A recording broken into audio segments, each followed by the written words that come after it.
All right, folks, let's talk about Chicago. Over the weekend, 56 people shot, 11 dead.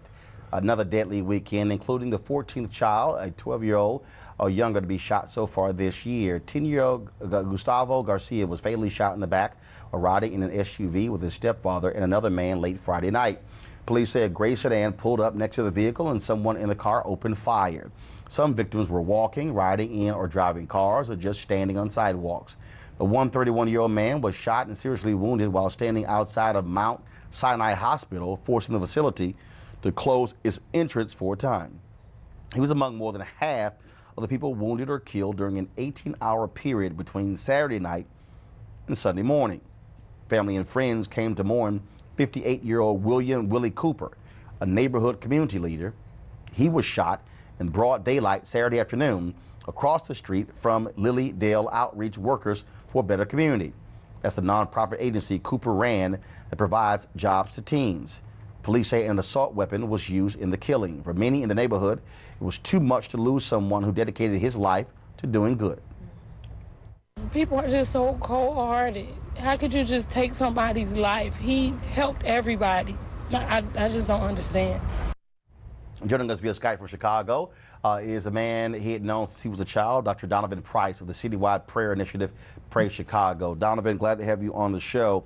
I lived there 6 years. You keep hearing Mayor Rahm Emanuel say this or that. You hear the police chief saying, you know, what they're doing.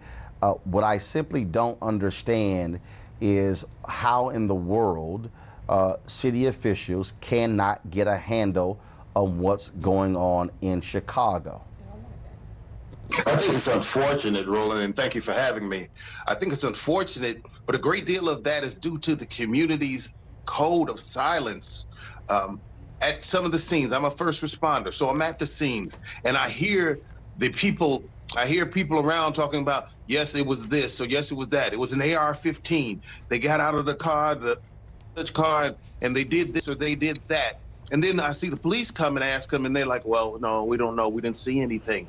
The community has to start to realize that if they see something, say something. They need to do something. The police chief, who I think we have one of the best that there is in Eddie Johnson, someone who's from the streets, who's from Chicago. But I see the communities need to step up and be what you remember when they used to be the communities, when everybody knew Mrs. Green down the street and Miss Green knew you and Miss Washington knew you. I think that's starting to end in our communities, and our communities for a great deal need to step up. They know who did most of these crimes.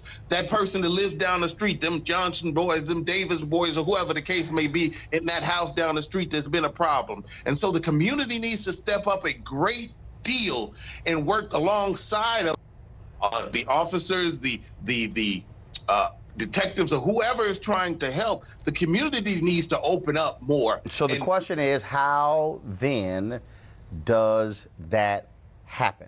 How exactly does it happen? When does it start? Because we saw over the 4th of July weekend, some 15 people who were killed, some 60 or 70 that were shot. How does that start?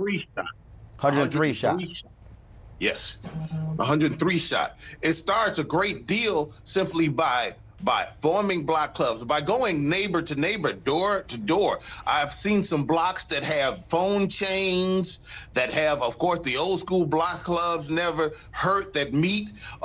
Keep in line, realizing, making sure everybody knows that you can call the police anonymously if you hear something, whatever the case may be. Checking on the seniors, making sure the seniors are okay, making sure the seniors are comforted, making sure the seniors feel the support, and perhaps even some of these activists out here that are doing these huge marches downtown in front of the Macy's store, or downtown in front of some other Apple store or something like that, 1,000 people marching. Maybe they should put 1,000 people in the community when somebody like Willie Cooper is killed, or somebody like Gustavo Garcia, a 10-year-old, is killed. You put 1,000 people into the community marching and showing support for the community, then the community feels a little more sense of togetherness, unity, and support, and then they will open up. Well, I'll ask you this question here, and last question for you. If community folks know so many of these shootings are taking place Saturday night, Sunday morning. And I mentioned this to Dr. Reverend Corey Brooks a couple of years ago. Then are you seeing men's groups, fraternities, Nation of Islam saying they're going to put 1,000 black men on street corners from 7 p.m. Saturday night until, let's say, 7 a.m. Sunday morning to bring this down? Is anybody mobilizing and organizing that? Actually, nowhere near what we need. There are a few church groups. There's an organization called the Peace Campaign, which are doing corners and hot spots. They're actually going to the police, finding the hottest spots and putting prayer corners in there. But as far as the amount of people who could do something, who could stop doing press conferences and stop doing all these marches and all these and actually get out on the corners and do something. I even know a youth group that does from 5 p.m. to 5 a.m. on Friday in some of the worst neighborhoods. These are kids, organized by kids. But as far as men, as far as some of the organizations that you mentioned, unfortunately, that's not the case. All right, Dr. Donovan Price, we appreciate it. Thank you so very much. Weekdays on TV One. I will never lie to you. Oh, my God. Roland Martin. He doesn't want to talk to us. He wants to ignore us. Uncensored. Hell no. That ain't gonna cut it, boo. Unapologetic. No, that is fundamentally false. You are wrong. Unfiltered. He wants an America where we all look alike. He ain't talking about black people. Unrelenting. You better go work out, because you got a fight on your hands. NewsOne Now with Roland Martin. Weekdays at 7 a.m. on TV One.